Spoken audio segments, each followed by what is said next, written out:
Sister. Zombi sikutaji humo. Vipi? Yaani leo kama bahati.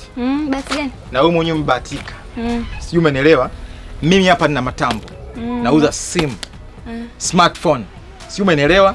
Mimi nauza simu za Dubai, China, Korea na Japan. Sasa wewe hapo na kuruhusu jimwaimwae, jitajie bei. Ni simu kweli? Umeona? Wewe nataka ujitajie bei mwenyewe. Angalia tambo hiyo. Simu kweli hiyo au ndio wenyewe kwa mjini wala? Si uangalie mwenyewe. Yaani biashara yenyewe inajieleza. Sio unanisoma hapo. Hiyo yenyewe.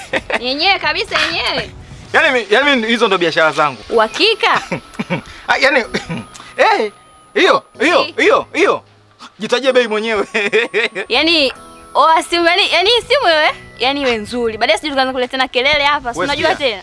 Fanya hivi, wewe nipe hela yote ambayo uko nayo wewe sasa hivi. Hiyo ni promotion, hiyo ni promotion.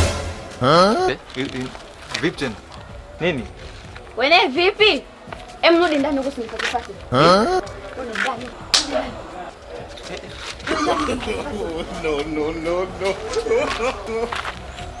Vipi baba? Huyo vipi?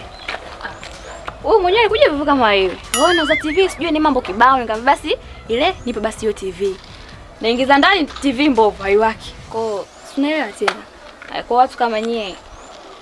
Nzuri. Fresh. Poa. Kwa hiyo tunaendelea biashara. Ngoja kwanza. Lete simu. Sasa nini? Nini? Wewe nipe mara moja. Sema niwasia jamani simu. Nataka nikuoneshe type nyingine. Lete. Amna, hii nzuri. Kwanza nimeipenda kwanza, yani iko smart. Sasa sikia fanya hivi. Hiyo wewe chukua bure. Hiyo mimi nimekupa bure. Sasa bure kivipi?